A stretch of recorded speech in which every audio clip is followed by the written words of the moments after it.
Les vacances se terminent, mais il y en aura d'autres, pas d'inquiétude. Les classes reprennent donc du service, c'est la rentrée. L'édition jeunesse ne s'arrête vraiment jamais, elle, et nous avons de nouvelles propositions à vous faire sur le thème de la rentrée ou de la scolarité, afin d'appréhender agréablement cette nouvelle aventure de la nouvelle classe. Soyez pleins d'espoir, nous parlerons ici de tout. Comment vivre bien sa rentrée, comment se diriger dans un nouvel établissement, comment se faire des copains, comment gérer sa scolarité et ses affaires de cœur. Pour les plus grands par exemple, soyez à l'écoute, c'est parti. Il faudra penser aux tout petits. Le premier jour sans papa ni maman, cela peut être terrible. Avec l'aide de la crèche, du temps sera d'un côté ménagé pour le travail des parents et de l'autre, les bébés devront apprendre à se rassurer de ne plus les voir la journée et de ne les retrouver que le soir. 2 albums seront utiles sur ce propos. À ce soir, qui reprendra une première journée à la crèche, ses activités, les sentiments de bébé qui dira au revoir à un parent le matin et puis lui refera coucou rassuré quand il reviendra le chercher. Cet album de Jeanne HB existe en petit, moyen et très grand format. Avec l'album Il est parti, la même auteure, Jeanne HB, s'arrêtera plus finement sur cette notion de temps avec bébé, avec un oiseau qui part et qui revient, chassé par un chat sur un arbre, puis de retour, notamment pour ses petits. Vous saisissez? Il repart, mais il revient. La maternelle, enfin le vrai travail commence. On y apprendra les notions du vivre ensemble avec 2 plus grandes classes de copains et de copines, à se détacher sans câlin disponible. L'adulte est un professeur, ce n'est pas papa ni maman. On apprendra plein de choses sur le monde qui nous entoure, à mieux se connaître aussi, avec des jeux de corps, des jeux créatifs. On appréhendra des notions primaires de couleur, d'orientation et surtout, on nous fera découvrir des histoires pour se poser, pour aimer écouter et imaginer. Cela aura du sens quand il faudra plus tard apprendre à lire et à écrire. L'album David va à l'école de David Shannon est désopilant. Le personnage de David n'y fera que des bêtises, mais grâce à ces situations, nous pourrons revenir avec les petits sur ce qui se fait ou non en classe. Écrit-on sur les tableaux? Comment prend-on la parole? Peut-on se promener dans les couloirs? Dessine-t-on sur ses camarades de table? Dessine-t-on sur les tables? À propos de dessiner, les auteurs Drew DeWalt et Oliver Jeffers prêteront des sentiments humains aux pauvres pastels de couleurs de leur aventure, des pastels que le petit Duncan aura mis à rude épreuve depuis l'année précédente. Auront-elles envie de rentrer de vacances pour une nouvelle année scolaire? Il faut lire. C'est adorable et original, chaque crayon de couleur donnera de ses nouvelles à son propriétaire par le biais d'une carte postale qui lui est envoyée. Il parlera de son séjour ou reviendra sur ce qui ne va pas avec son utilisation abusive. Il est soit trop appuyé, il se casse, ou bien finit-il sans ménagement dans la gueule du chien de Duncan. Duncan aura-t-il de quoi colorier pour sa rentrée? On grimpe d'un niveau scolaire si vous le voulez bien. Le cours élémentaire, on est un peu plus grand et on saura lire. Les choses vont se corser, il y aura peut-être enfin des devoirs, plus d'efforts demandés pour apprendre, des petites recherches à présenter ou des poésies à retenir devant la classe. Voilà, chaque niveau préparera nos petits pour le suivant. Les auteurs Nicolas Mathieu et Pierre-Henri Gaumont de l'album La Grande École nous amuseront avec une chouette rentrée en CP. C'est vrai qu'on n'a plus le droit de jouer au CP? Si, tu peux, mais seulement pendant la récré. C'est bizarre. Cet album sur les échanges papa et petit mouflé, ça sent le vécu, c'est certain. On nous présentera des petites tranches de vie partagées d'une page à l'autre où l'on reconnaîtra le charme délicieux de l'enfance, dans sa contradiction, dans sa logique candide, dans la répétition des consignes, la fin des phrases pleines de malice. Le duo nous amusera avec le papa qui tentera souvent de communiquer pour connaître si la journée d'école, les vacances se sont bien passées. C'est un mystère que le petit ne sera pas toujours prêt à partager et on comprendra qu'il faudra le suivre à son rythme. Le petit roman de poche, La maîtresse qui avait peur des enfants d'Ingrid Tobois, se tournera cette fois du côté du calvaire des professeurs. Et oui, instruire des enfants n'est pas toujours une partie facile. Il faut faire avec tout plein de caractères pour que cela rentre et parfois on ne s'y retrouve plus dans le plaisir de transmettre. Ça sera le cas de Madame Flappy dans l'histoire qui fera sa rentrée des classes et se trouvera mutée près d'une cité. C'est probablement une cité très sensible, pensera-t-elle, et cela promettra une année infernale probablement, fantasmera-t-elle. Madame Flappy se fera du mal bien avant l'heure en accueillant le jeune héros, tous habitant la cité des Hérissons, et eux se feront du souci pour elle, puisqu'il faudra prévoir une sortie à la Tour Eiffel tous ensemble. Fort heureusement, nos héros seront extrêmement bienveillants, et cette année scolaire ne sera pas celle que l'on croit. Passons au collège. Un sacré passage. Une cour plus grande, un emploi du temps très différent d'une classe à une autre, des sorties autorisées à l'extérieur du bâtiment pour manger et plusieurs professeurs à se partager. Les élèves devront se montrer autonomes. Les premiers jours moins encadrés et un peu plus livrés à eux-mêmes sur cet emploi du temps qui ressemblera un petit peu à une carte au trésor, ça sera la jungle pour les petits sixièmes. Et puis après, la vie suivra son cours d'une année à une autre jusqu'à l'ère des premières voix rauques et des petites poitrines qui pointent. Vous voyez bien de quoi je parle. Pour les premières années, les sixièmes en détresse, un roman vous proposez, Mission Collège de l'auteur Sophie Duhaide. Le personnage Antoine Lebic, déjà connu des lecteurs sur un précédent roman, fera aussi sa rentrée au collège. Lui-même se posera des questions pour s'y retrouver et pour réussir avec succès le passage initiatique. Antoine n'est pas en rate de grandes idées pour rendre service. Ainsi, pourquoi ne pas inventer un guide de survie à l'intention des nouveaux élèves comme lui? Mais comment font donc les adultes pour récolter les informations pour leur guide? Ils se libèrent du temps pour tester chaque info, pardi, parce que le reste du temps, on est à la maison. Ainsi, Antoine et sa bande sécheront les cours pour connaître chaque recoin de l'établissement et aussi trouver des stratégies de raccourci pour permettre aux plus faibles d'éviter les gros relous.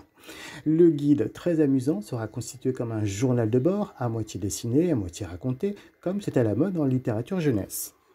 On vous propose à présent un peu de BD dans cette sélection sur la rentrée. La série fraîche et pétillante, Sibylle, la fée du cartable, des auteurs Michel Rodrigue, Antonella Danella et Manuela Razzi. Cette nouvelle rentrée pour leur héroïne Nina va être un peu plus pénible que d'habitude, et cela va traîner des pieds, nous saurons pourquoi. Fort heureusement, Nina se verra gratifiée d'une assistance magique pour remonter la pente. Elle s'appelle Sibylle et c'est une fée marraine du cartable. La relation va être au début compliquée car pour que le service reste continu, il ne faut jamais lui dire merci. Mais qui donc accepterait de rendre service sans un merci? Un ami, un parent? Quelle abnégation! Ce n'est quand même pas une esclave, dites-moi. Comme les génies des bouteilles, oh non, quelle horreur! Il faudrait aussitôt la libérer de sa mission, cette pauvre petite. Bref, cette fée Sibylle a l'air plutôt satisfaite de son sort et tentera même de faire de son mieux. Nina va-t-elle un peu abuser ou s'obliger à faire quand même les choses par elle-même? Pour continuer de se détendre un peu, passons sur un petit roman policier qui se passera au sein du collège. Nous avons un petit héros malin dans le roman Enquête à la Truffe City de Anne-Sophie Sylvestre. Adrien est un élève de référence pour les autres dans son collège Albert Latruffe, surnommé par lui-même la Truffe City. Il se proposera de régler quelques services pour rendre la vie des élèves et des professeurs plus facile. Il le connaît bien ce collège, pour la simple et bonne raison qu'il met à profit son redoublement en quatrième. Et cela n'aura pas l'air de le traumatiser. Notre Adrien est une énigme presque aussi intéressante que son enquête. Comment un môme aussi futé et studieux peut-il se montrer à la ramasse pour l'école? Comme quoi cela ne veut rien dire. Adrien, passionné de romans, trouvera, vous le verrez, un recours à chaque problème entre leurs pages. Attention enquête, la bibliothèque a été entièrement saccagée. Qui est le coupable? Élèves comme professeurs sembleront un peu éprouvés par l'acte de vandalisme sur le Sacro-Saint, lieu très apprécié pour les devoirs et les conversations entre copains, ce terrain neutre du savoir. Un livre aura disparu et le directeur du collège considérera suffisamment la sagacité d'Adrien pour lui confier la mission secrète de le retrouver d'une manière informelle. Que représente intimement ce livre pour le directeur? Nous resterons au collège avec le roman Les vrais amis de Mélissa de Kristen Tracy. Nous parlerons de photos de classe, voire plus exactement de journal d'école, comme cela se fait dans les écoles d'outre-Manche.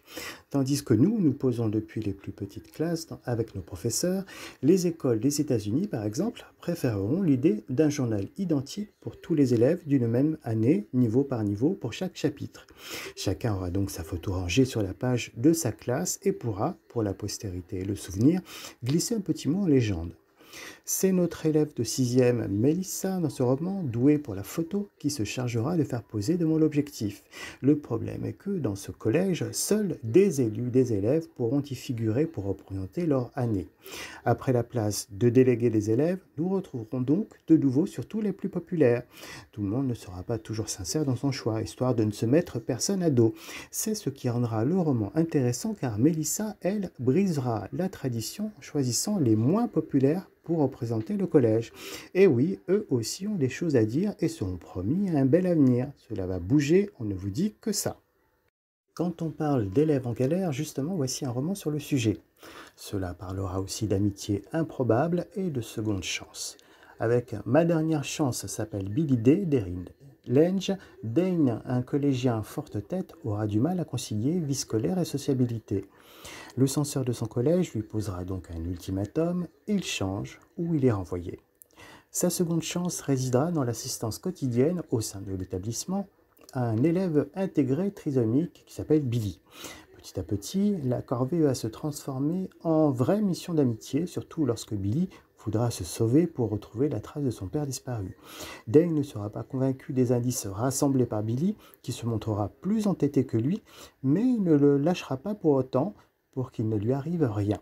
Un roman très émouvant où deux personnalités fragiles se trouveront l'une l'autre pour s'aider et s'apporter pour aller de l'avant. C'est parfois une des bonnes surprises de la scolarité. On pense que l'on poursuivra l'aventure seul et puis les choses changent. Voici un roman sur le déménagement en cours de collège. Et si vous aviez passé vos premières années dans un endroit et fait votre 4e et 3e par exemple dans un autre, cela peut arriver. Comment fait-on quand on a 13 ans et que l'on débarque dans un environnement inconnu? Je veux dire, vraiment inconnu. Zora, 13 ans, vient de débarquer de Zagreb et elle doit s'habituer à une nouvelle école. On comprend que le changement fut impulsé par des rapprochements familiaux vers la France. Zora nous paraît dynamique, sympathique, du haut de son mètre 80 et nous avons, en début de roman, hâte de faire la connaissance de la team. Y a-t-il des règles pour se faire de nouveaux amis en cours de scolarité? Pour se faire une place dans des groupes déjà formés? Est-ce que Zora va rencontrer une fille qui deviendra une nouvelle amie, avec qui elle sera aussi complice que son ancienne copine Aude, là-bas à Zagreb? Eh bien nous, lecteurs, nous nous demanderons plutôt si ces filles seront aussi immenses que Zora. Possible pour jouer au basket. Le sujet est du coup original car peu exploité en BD et en roman jeunesse du côté des filles. Les mangas et les romans s'étaient déjà montrés plus propositionnels sur la catégorie du foot féminin ou mixte. L'aspect de ce sport, que nous connaissions pour l'instant sur un angle masculin, et le ton girly du roman devrait plaire et, qui sait, peut-être donner envie de pratiquer un sport collectif. Nous sommes à la rentrée scolaire de Zora et c'est donc le bon moment pour s'inscrire aux activités de l'année. Zora nous plaira vraiment rapidement, elle est délicate et aussi pleine de tonus, elle pensera bien se faire une place, se faire oublier n'est pas au programme. Ça ne sera pas simple, mais toutefois, cela fonctionnera. Si l'on ajoute à cela une amitié bien amenée, le gang de filles de l'équipe très fun, Lila, Joy, Laurie et Soyoon. Et dès lors que la passion du basket est là, eh bien, tout va. Hop, on change encore d'établissement et bienvenue au lycée. Nous allons grandir encore un peu. Quelle drôle de sensation de sentir qu'on est grand, vraiment grand. Les élèves pourront un peu choisir leur façon de s'habiller, de se coiffer, avec l'école et les parents. Fini les cartables et bonjour les sacs en toile, les paniers en osier pour mettre les cours et les sacs à dos très fun pour se distinguer. Les élèves pourront cette fois aller et venir dans l'établissement sans grille fermée à franchir, avec des mots d'excuse en dehors des horaires de cours. La tête sera aux études, mais aussi aux amourettes. C'est l'heure de la puberté. Nous allons grandir un peu avec le roman Silent Boy de Gaël Aymon. Nous aurons plaisir à y retrouver des profils masculins virils, mais qui sortiront des sentiers clichés. Ce petit roman court mais fort tournera autour de l'éducation des filles et surtout des garçons. Notre jeune narrateur a 16 ans et il est interne dans son lycée. Ce personnage tentera de trouver de nouveaux repères qui lui correspondent dans ce monde lycée très codifié. Il fait partie de l'équipe de rugby, mais ce qui se dit dans les vestiaires sur les filles ne lui correspond pas. Nouveau colocataire de Chambray est d'une allure plus précieuse, plus délicate que celle de ses copains, taillé comme une armoire à glace, et les rumeurs fuseront méchamment sur sa sexualité pour une bonne partie de plaisir. Notre personnage préférera s'isoler sur un forum, exempt de toute image, pour se confier et échanger sur tous ces sujets. Une internaute lui fera forte impression et saura l'écouter sur son approche de la féminité, de la séduction et de l'homosexualité au lycée. Attention, c'est un roman intelligent et fortement coup de cœur. La scolarité, c'est une étape qui peut devenir une épreuve, on le sait. Il faudra se trouver bien entouré et voir la vie du meilleur côté possible. Avec Jusqu'ici tout va bien de Gary D. Schmidt, nous tenterons de voir la vie en rose. Nous sommes en 1968, possible que le moment favorise la chose plus vite que prévu. Notre jeune ado de 14 ans, Doug, vient de déménager et il aura une curieuse façon d'appréhender les événements de tous les jours. Sûr que la puberté y sera un petit peu pour quelque chose. Jusqu'ici, tout va bien dans cette stupide ville de Marysville, de ces stupides journées caniculaires avant cette stupide rentrée scolaire. À quoi pouvons-nous nous attendre? Le pire sans doute. Vous connaissez la fameuse loi de Murphy? Quand la malchance vous choisit, elle ne vous lâche pas et c'est la terrible loi de deux veines à la chaîne. Doug sera comme ça, imaginant souvent le pire. À chaque bon événement, son malheur accroché en porte-clés. C'est aussi ce que la vie chez sa famille, les Switek, lui aura appris. Et en plus, le voilà parti au lycée, obligé de lire Jane Eyre, en plus de cette stupide Émilie Brontë devant tout le monde. Jusqu'ici, tout va bien. Son frère aîné ne saura pas qu'il possède un blouson d'un sportif dédicacé pour le lui voler. Il trouvera même un petit job pour se faire de l'argent de poche. Bref, Doug va apprendre à ne pas devenir fataliste et à ne pas croire tout ce qui se lit dans les yeux des autres. Il ne sera pas, comme les hommes de sa famille, un mauvais garçon. Très chouette moment où, bien plus fort que le bénéfice du doute, c'est la certitude entière que rien n'est écrit qui s'installera. Nous arrivons bientôt à la fin de notre sélection des lectures de la rentrée. Une petite dernière pour la route avant de reprendre le chemin de l'école. Eh bien tiens, un peu de douceur et de roman avec Tout pour se déplaire de Jane Klein. Nous réfléchirons à la sélection des petits copains et des petites copines ici. Tandis que certains profiteront de leur belle image, échangeront, essaieront les prétendants ou prétendantes pour créer le plus bel effet, un peu à la façon d'un dressing de vêtements. D'autres croiront encore à la belle histoire. Beaucoup d'ados adorent l'idée d'une âme sœur, c'est certain, qui se ressemblent, s'assemblent et enfin se trouvent. C'est l'idée du destin. Mais d'un autre côté, la perspective d'une bonne surprise de la vie est aussi un bon scénario, excitant, une alternative amoureuse tout aussi romantique et surprenante. Cela ouvre d'ailleurs un plus large panel des possibles, et il suffira de regarder autour de soi et d'être à l'écoute des signes. Avec Tout pour se déplaire, ce sont les mamans de nos jeunes héros qui forceront le destin. Elles sont amies d'enfance et quelque part, en forçant un peu les amitiés avec leurs rejetons ados, elles espéreront créer un lien d'amitié éternel encore plus fort. Nous le savons, les ados sont des êtres autonomes qui n'aiment pas les ingérences parentales quand il s'agit des amitiés et encore bien plus. Notre héroïne June va donc rechigner à partager le chemin du lycée en covoiturage avec Oliver, son opposé, mâle très viril, sportif, potache et donc positionné très bas sur son classement de l'humain doué d'un minimum d'intelligence. Elle, c'est une intellectuelle, et tandis que l'on aurait pu s'attendre à ce que ce soit Oliver qui décide de la snober, lui se montrera détendu, très ouvert, très décomplexé, parfois philosophe, sur certains sujets d'égalité des sexes. La suite nous promettra des surprises et jusqu'à la fin de l'année scolaire, l'évolution de leurs sentiments respectifs sera bien amenée. Finiront-ils bras dessus, bras dessous? Pour cela, il vous faudra vous rendre à votre bibliothèque la plus proche et emprunter le roman. Le petit tour d'horizon est terminé. N'oubliez pas de continuer à vous faire plaisir, à lire pour vous offrir de l'oxygène et des idées. Nous vous souhaitons une excellente rentrée. Les vacances.